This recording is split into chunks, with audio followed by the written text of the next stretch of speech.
Hello everyone, I am Nivedita. I am a student in prosthetic and orthotic course and I am doing it from Pandit Deen Dayal. Everybody is already knowing this. So let's start this video. पहली बात ये पूरा video BPO के ऊपर रहेगा, specially Hindi में, क्योंकि बहुत सारे बच्चों ने रिक्वेस्ट की थी कि आप हिंदी में एक बीपीओ कोर्स के बारे में बताइए जिससे हमें गाइडेंस मिले और स्कोप, सैलरी और बेसिक चीज़ें पता चले कि कौन से कॉलेज से करनी चाहिए, कौन सी नहीं। तो ये पूरा वीडियो उसी के बेस पे है। अब मैं ये क्यों बना रही हूँ, क्योंकि most of the people are reaching out to me पूरा ईमेल के थ्रू, या तो मुझे डीएम कर रहे हैं वो इंस्टा पे कि they wanted a guidance video on BPO. इसी कोर्स के बारे में वो सबसे पहले जानना चाहते हैं और इस कॉलेज के बारे में। तो लेट्स बिगिन कि बीपीओ क्या है, ठीक है, और ये किन किन कॉलेजेस से मिलता है और इसको करने से क्या फ़ायदा है, ठीक है। तो बीपीओ का full form is bachelors of prosthetic and orthotic, और ये गवर्नमेंट में भी है, प्राइवेट में भी है। तो ये कोर्सेज जो हैं आपको रिहैबिलिटेशन कैटेगरी के अंदर मिलते हैं। इसके लिए पेपर होता है, नीट में भी मर्ज है। नीट 2020-25 के थ्रू आपको रिहैबिलिटेशन कोर्सेज अब से मिलेंगे, और इसमें बीपीओ भी एक है, जिसमें बीपीओ में एक हमारे पास क्राइटेरिया है कि जब भी आप पेपर देते हैं, बायो स्टूडेंट जब भी देता है तो बायो स्टूडेंट को मैथ्स का पेपर भी अटेम्प्ट करना होता है, जो इसके कॉमन एंट्रेंसेस में आता था। तो इसमें आपको अटेम्प्ट करना होता है। वो बेसिक एंट्रेंस जो होता है, ये उन बच्चों के लिए जो पहले देख रहे हैं ये वीडियो, ठीक है, अगर वो कोर्स को ऑप्ट करना चाहते हैं तब के लिए ये इन्फॉर्मेशन शेयर कर रही हूँ मैं। बट अगर जिन लोगों ने अपने एंट्रेंसेस दे दिए हैं, अब मैं उनके बारे में बताऊँगी। This video is very raw, बहुत रॉ करके बताएंगे और बहुत ब्रेक डाउन करके बताएंगे छोटी छोटी चीज़ें, ठीक है। तो अब बीपीओ को अगर आपने गवर्नमेंट इंस्टीट्यूट से लिया है कोर्स, ठीक है, अब बेसिकली इसमें 4 गवर्नमेंट इंस्टीट्यूट्स हैं, नेशनल इंस्टीट्यूट्स हैं, ठीक है। पंडित दीनदयाल नेशनल इंस्टीट्यूट सबसे पहला है, जो कि गवर्नमेंट ही इस जो हम लोग 4 इंस्टीट्यूट्स के बारे में बात कर रहे हैं उसके अंडर ही आ रहा है, ठीक है।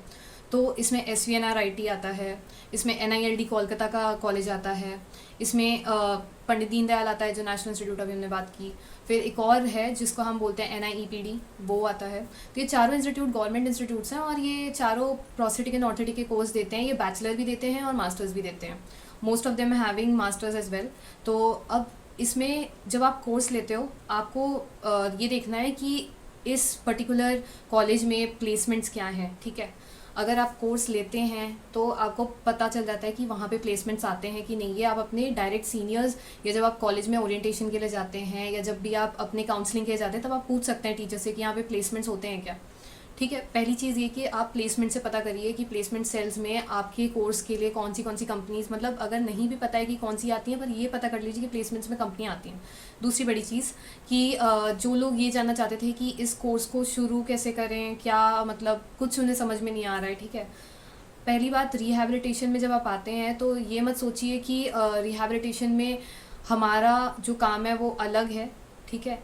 हमारा काम ये है कि हम अपने जितने कैटेगरी कंडीशंस होती हैं रिहैबिलिटेशन की, वो सारी कंडीशन से डील करते हैं, but in respect to prosthetic and orthotics, ठीक है। तो यही इसका क्लिक है कि आप जो भी फील्ड में हैं उसके अकॉर्डिंग जो कंडीशंस मेडिकली है उनको आप एड्रेस करते हैं और उसको ही आप ट्रीट करते हैं। तो कुछ बच्चे ऐसे थे जो मुझे डीएम करके ये पूछ रहे थे कि मैम ये प्रोस्थेटिक ऑर्थोटिक्स में क्या है, हमें नहीं समझ में आ रहा है। तो प्रोस्थेटिक में और पूरा अलग अलग जो हमारे रिहैबिलिटेशन कोर्सेज हैं उन सब के अलग अलग कंडीशंस हैं, अलग अलग तरीके से हम डील करते हैं हर एक पेशेंट को अलग अलग मेडिकल कंडीशंस के अकॉर्डिंग। तो जब भी प्रोस्थेटिक एंड ऑर्थोटिक की बात करें तो यहाँ पे हम आर्टिफिशियल लिम्स देते हैं, जैसे कि अगर किसी का पैर कट गया या एम्पुटेशन हो गया, सिंपलर वर्ड्स में बोल रही हूँ मैं। तो जब भी एम्पुटेशन होता है पेशेंट का, तो उनको एक मैकेनिकल या तो रोबोटिक या तो एडवांस लेवल ऑफ मैकेनिकल और उसका मिक्स हम एक आर्टिफिशियल लिम्ब प्रोवाइड करते हैं उस पेशेंट को as per the needs and requirements of that particular individual, ठीक है। फिर दूसरा, जब हम ऑर्थोटिक्स पे आते हैं, ऑर्थोटिक एक ऐसे इक्विपमेंट्स हैं जो हमारे को हेल्प करते हैं पेशेंट्स को जब भी उन्हें सपोर्ट की चीज़ चाहिए, जैसे उनको फ्रैक्चर हो गया है, कोई भी सपोर्ट, मतलब after any kind of operation और any kind of medical condition they need support, तो हम वो सपोर्ट्स को बोलते हैं लेमन लैंग्वेज में ऑर्थोटिक्स, ठीक है। These are the terms, main terms, ठीक है, जो मैंने समझाए हैं नए कैंडिडेट्स के लिए, ठीक है। फिर उसके बाद आता है प्रोस्थेटिक एंड ऑर्थोटिक करने के बाद क्या आपको क्या अपॉर्चुनिटीज़ हैं, ठीक है। तो अपॉर्चुनिटीज़ बहुत हैं, मल्टीपल अपॉर्चुनिटीज़ है, you can do multiple things. इस प्रोफेशन में कोई बाउंड्री नहीं है एज स्पेसिफिक। आप क्लिनिक ज्वाइन कर लो, हॉस्पिटल्स में काम कर लो, और आप कभी भी किसी भी स्टार्टअप्स के साथ काम कर सकते हो, खुद का स्टार्टअप खोल सकते हो, टीचिंग फील्ड में जा सकते हो, मास्टर्स कर सकते हो, आगे की रिसर्च वाली फील्ड में जा सकते हो पीएचडी करके। और बहुत सारे ऐसे स्कोप्स हैं जो आप सोचते हैं वो आप कर सकते हैं इस फील्ड में, ठीक है। फिर आते हैं सैलरी। बहुत लोगों ने मुझसे पूछा कि सैलरी क्या होती है मैम, ये बता दो।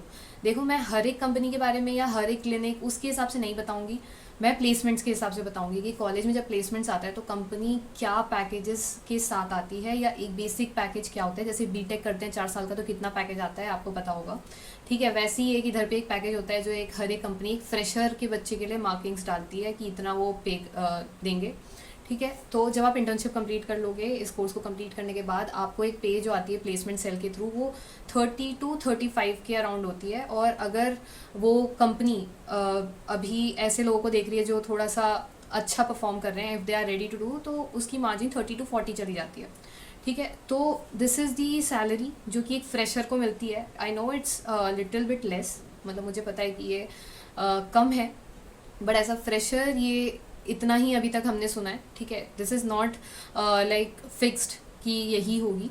और जब आप इसके बाद ट्रेनिंग करते हैं, कंपनी के साथ सीखते हैं कि क्या काम है क्या नहीं, तो वो जब ट्रेन करते हैं उसके बाद एक सर्टेन टाइम पीरियड की उनकी ट्रेनिंग पीरियड होती है। जब उसको कंप्लीट करते हैं उसके बाद वो लोग एक अलग सैलरी प्रपोजल देते हैं आपको। तो ये हर एक कंपनी में अलग अलग होता है, हर एक जगह अलग अलग होता है, तो इट इज़ नॉट फिक्स्ड, ठीक है। ये इंडिया के अकॉर्डिंग मैं बता रहा हूँ, ठीक है। और फिर आप इवन फॉरेन में भी जाके पढ़ाई कर सकते हैं आगे, ठीक है। फॉरेन में भी इसके बहुत ज़्यादा अपॉर्चुनिटीज़ हैं, मोर देन इन इंडिया, ठीक है। मतलब जितना इंडिया में अभी तक नहीं आई है इसकी अपॉर्चुनिटीज़, उतनी ज़्यादा बाहर है, क्योंकि ये बहुत वहाँ पे नोन है ये स्ट्रीम, ठीक है। फिर उसके बाद हम जब बात करते हैं नेक्स्ट चीज़ ये कि आपने ये देख लिया कि ठीक है, अब पढ़ाई की बात की, इसमें क्या क्या सब्जेक्ट्स आएंगे, ठीक है। बेसिक सब्जेक्ट्स भी हम डिस्कस कर लेते हैं। इसमें जो बेसिक सब्जेक्ट्स हैं, medical corps plus engineering core के कुछ सब्जेक्ट्स आते हैं, ठीक है, जो मेडिकल बेसिक्स हैं, और इंजीनियरिंग सब्जेक्ट्स के जो बेसिक्स होते हैं वो पढ़ाए जाते हैं। फर्स्ट ईयर में आपको मेडिकल के एनाटमी, फिजियोलॉजी बेसिक जो आपकी होती है। फिर ये 2 सब्जेक्ट्स के साथ साथ इंजीनियरिंग सब्जेक्ट्स लिए जाते हैं, जैसे कि इलेक्ट्रिकल इंजीनियरिंग, मैकेनिकल, ठीक है, ये बेसिक करना पड़ता है। फिर वर्कशॉप, ये सारे तीनों इंजीनियरिंग फर्स्ट ईयर में ही पढ़ाए जाते हैं, जो कि अभी हमारे फर्स्ट ईयर बीपीओ में ही पढ़ाए जाते हैं। और एनाटमी और फिजियोलॉजी के साथ साथ आप कुछ और सब्जेक्ट्स भी करते हैं मेडिकल के, जैसे होते हैं प्रोस्थेटिक एंड ऑर्थोटिक। ये दोनों मेन सब्जेक्ट्स होते हैं जो आपको इसके साथ करने होते हैं।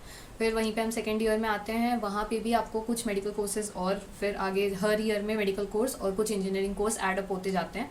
और जो आपने फर्स्ट ईयर में कर लिया वो कंप्लीट होने के बाद आपके सेकेंड ईयर में न्यू पोर्शन आ जाता है, जैसे कि मेडिकल कोर्स में आपके फार्मा और पैथो आ जाती है। और फिर इंजीनियरिंग कोर्स के जब आप देखोगे तो उसमें आपका और नए सब्जेक्ट्स जुड़ जाते हैं, ठीक है। फिर मेडिकल में इवन आपको ऑर्थोपेडिक्स भी आपको पढ़ना पड़ता है, प्रोस्थेटिक, ऑर्थोटिक, बायोमैकेनिक्स एक मेन कोर्स सब्जेक्ट है एक रिहैबिलिटेशन कोर्स के लिए, ठीक है। फिर हम बात करते हैं थर्ड ईयर में भी आपको कंप्यूटर साइंस, थोड़ा ऑटोकैड, ऑटोकैम बेसिक्स पता होने चाहिए। थोड़ा हम लोग को कंप्यूटर से नोन कराते हैं इस जर्नी में, क्योंकि अब 3D printing is the next new thing, ठीक है। तो 3D प्रिंटिंग जब होती है तो उसके लिए बेसिक आना चाहिए आपको, तो उसके लिए हमें कंप्यूटर साइंस करवाते हैं, जिसमें ऑटोकैड और ऑटोकैम जो होता है हमारा, ये उसको हम बेसिकली पता करते हैं और समझते हैं कि कैसे काम करती है 2D और 3D में सारी चीज़ें, क्योंकि सब कुछ आजकल कंप्यूटराइज्ड हो गया है, ठीक है। तो उसके बाद हमारे पास इसमें भी मेडिकल जितने भी कोर्सेज होते हैं इसमें भी होते हैं। थर्ड ईयर में आप बेसिक कोर्सेज करोगे, बेसिक कोर्स के सब्जेक्ट्स करोगे, जैसे कि बायोमैकेनिक्स। फिर प्रोस्थेटिक एंड ऑर्थोटिक आपका हमेशा चलेगा ही चलेगा, वो सब्जेक्ट्स आपके पक्का हर ईयर में होते हैं, और ये हर ईयर में एक बेस बिल्ड होते होते आपका हर लेवल पे होता है, ठीक है। तो पहले लोअर लिम्ब से शुरू होता है और आते आते अपर लिम्ब और पूरी बॉडी के में जितने भी प्रोस्थेटिक्स होते हैं उस सब के बारे में कॉम्बिनेशन में हम पढ़ते हैं फिर फोर्थ ईयर जाके। तो इस तरीके से बिल्डअप हो जाता है। और रिसर्च मेथडोलॉजी करके एक सब्जेक्ट होता है जो थर्ड ईयर में होता है, ठीक है। तो काफ़ी चीज़ें ऐसी होती हैं जो आपको अलग अलग स्ट्रीम से पढ़ाई जाती हैं, जिससे आपको एक कॉम्बिनेशन में पता चल जाएगी अच्छा ये सब्जेक्ट्स हैं। फिर फोर्थ ईयर में आके prosthetic and orthotic and management का एक सब्जेक्ट होता है आपके पास, और प्रैक्टिकल सब्जेक्ट्स हर ईयर में प्रैक्टिकल सब्जेक्ट्स होते हैं आपके पास, ठीक है। और वाइवा और एग्जामिनेशंस नॉर्मल तरीके से होती हैं जैसे होती हैं। ये कोर्स प्रॉफ बेस्ड है। प्रॉफ मतलब क्या है, पूरा ईयरली बेस्ड, कि आपके 2 इंटरनल होते हैं, 1 एक्सटर्नल, और ये हर साल ऐसे ख़त्म होता है पूरा पूरा, ठीक है। ये सेमेस्टर वाइज नहीं चलता है, ठीक है। ये कोर्स सेमेस्टर वाइज रन नहीं करता है, स्पेशली इन आवर कॉलेज, ठीक है। और फिर नेक्स्ट चीज़ जो लोगों ने मुझसे पूछी थी वो था कि उनको एक गाइडेंस मैप बता दीजिए कि अच्छा ये करना है, ये करना है, इस टाइम पे ये करना है। देखो ऐसा कोई फिक्स गाइडेंस मैप नहीं होता है प्रोस्थेटिक एंड ऑर्थोटिक में। आपको अपने पर्टिकुलर कोर ईयर में आपके सब्जेक्ट्स आपको कंप्लीट करने हैं और आपको प्रैक्टिकल नॉलेज लेनी है। जो भी आप केसेस के बारे में पढ़ रहे हैं वहाँ जाके देखिए प्रैक्टिकल में और उसको जाके कीजिए, कास्टिंग करिए। जो आपके टीचर्स हैं वो आपको बताएंगे, हैंड ऑन प्रैक्टिकल करिए। और यही आपका रोड मैप होता है कि जो आपकी पर्टिकुलर ईयर होता है उसमें आप वो चीज़ें जो पढ़ रहे हो वो प्रैक्टिकली करके देखिए, एप्लीकेशन में लाइए। यही बेसिक चीज़ होती है जो आप एक डिग्री में सीखते हैं। So this is all about the basic guidance for BPO. जो all those people who are asking me in DM कि मैम बेसिक बता दो, बेसिक सैलरी एक बार बता दो, क्या होता है, प्लेसमेंट्स होते हैं कि नहीं होते हैं, ये कॉलेज अच्छा है कि नहीं। देखो कॉलेज पे डिपेंड मत करना। कॉलेज इज़ लाइक वो अपना कोर्स रन करता है, पढ़ना काम आपका है। और हर एक कोर्स को ये देखे कि ये कॉलेज इसके लिए अच्छा है या नहीं, ये आपको जब ब्रोचर आता है उसमें आपको देखना है। आप आपके डायरेक्ट सीनियर से पूछिए, आप पता कीजिए कि आपका कॉलेज किस तरीके से परफॉर्मेंस दिखा रहा है, फीडबैक क्या है आपके सारे एलुमिनीज या तो सीनियर्स का जो पास आउट हो चुके हैं उस कोर्स से, ठीक है। तो उन लोगों से आप ये पता कर सकते हैं। आप ये नहीं बोल सकते हो कि ये कॉलेज ख़राब है totally. There are good things about that particular college, there are bad things about that college. You have to make sure कि आप कौन से चीज़ों को एडजस्ट कर सकते हो और अपने कोर्स को, आपको अगर इसमें इंटरेस्ट है तो आप इस कोर्स को कंप्लीट कैसे कर सकते हो। ये आपका बेसिक फोकस होना चाहिए, नॉट दी थिंग कि कॉलेज क्या कर रहा है। क्योंकि कॉलेज से बहुत सारे बच्चे होते हैं पूरे एक कोर्स में और multiple people have multiple interest. As per their interest some goes to clinic, some join hospital, some go for their foreign studies, some go to another like stream, they change the stream completely. So it always depends on an individual. This is my opinion. It can be different for every individual and every other candidate who is seeing this video, ठीक है। So this is the basic raw video. कोई मुझे ये मत बोलना कि ma'am आपने ये नहीं बताया वो। सी अगर तुम्हें डाउट है, tell me about that, we will come up with new videos और वहाँ पे हम इंट्रोड्यूस करेंगे। There is something which I wanted to tell everybody कि there are multiple people who are like doing direct messages to me कि ma'am हमें ये बता दीजिए, क्योंकि सबकी इंडिविजुअल क्वेरी है। तो एक काम करते हैं, we will take up 5 to 10 people every week. Weekends में हम ना एक लाइव सेशन करके उसमें सारी क्वेरीज इंडिविजुअली अगर किसी की हैं, या 10 बच्चे या 15 बच्चे, हर लोगों की अगर क्वेरीज को टेकअप करके हम लोग उनको नेक्स्ट वीडियो में कवर करते जाते हैं। जिससे एक सीरीज़ बन जाएगी और जिसको भी डाउट है वो क्लियर होते जाएंगे, ठीक है। अगर हम क्लियर नहीं कर पा रहे तो I will ask my seniors, I will ask my professors, या जो लोग अभी प्लेस्ड हो चुके हैं, प्लेसमेंट कर रहे हैं दूसरी जगह से। मैं एक और सीरीज़ में, मतलब इसी सीरीज़ के एक एपिसोड में मैं प्लान करूँगी कि मैं मल्टीपल सीनियर्स जो अलग अलग कंपनीज़ में प्लेस हो चुके हैं उनसे उनके पैकेजेस और उनकी कंपनी के बारे में पूछ के बताऊँ। तो अगर most of the people will be like कि हाँ मैम हमें ये चाहिए, तो मैं ज़रूर बनाऊँगी एक वीडियो हर एक कंपनी के ऊपर और उनकी प्लेसमेंट्स और ये सब। तो this is the basic first episode for this series where there almost everything raw जो मटेरियल आपको पता होना चाहिए, इन्फॉर्मेशन पता होनी चाहिए BPO कोर्स के लिए, वो यही है, ठीक है। अब मुझे इसमें एड ऑन्स के लिए आप मुझे कमेंट सेक्शन में बताइए कि आपको अब नेक्स्ट क्या जानना है या मैंने क्या नहीं कवर किया है, वो हम नेक्स्ट एपिसोड में कवर करेंगे। So this is all about the guidance video for those people who are new to this course and this is for it, okay. And keep supporting me, do subscribe and share with all those batchmates who are new with you. They are also not having any idea about this course, okay. Share this video to your parents or the people who are not knowing कि एक कौन सा course है, कहाँ होता है, क्या है इसका। इन्फॉर्मेशन स्प्रेड करने से ही उनमें एक अवेयरनेस आएगी कि हाँ इस कोर्स के भी बेनिफिट्स हैं अपने, ठीक है। और एक लास्ट पॉइंट, जब आपने इतना बड़ा वीडियो देखा है मेरा, तो देयर इज़ 1 स्टार पॉइंट, ठीक है, जो उन कैंडिडेट्स के लिए जिन्हें मेरा पूरा वीडियो देखा है उनके लिए है ये, ठीक है। और the last thing is this course है लेस कैंडिडेट्स, ठीक है, मतलब बहुत ज़्यादा भीड़ नहीं है इस कोर्स में। And it is a very good course. ये एक मेडिकल और इंजीनियरिंग के बीच में लाके एक ऐसा फ्यूजन कोर्स है, ठीक है। तो there are a lot of opportunities for this course, ठीक है। AI आ रहा है, आर्टिफिशियल इंटेलिजेंस है, मैकेनिकल चीज़ें इंट्रोड्यूस्ड हैं, तो मैकेनिकल इंजीनियर्स जो लोग काम कर रहे हैं, स्टार्टअप्स, इतनी सारी चीज़ें मर्ज हो रही हैं। तो there are too many scopes. Don't be like blinded of this thing कि भाई हमने कभी सुना नहीं है तो इसका कोई स्कोप नहीं है।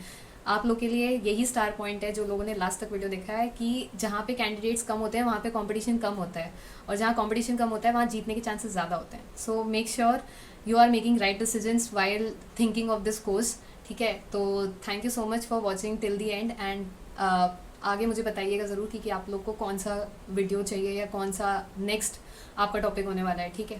Thank you so much.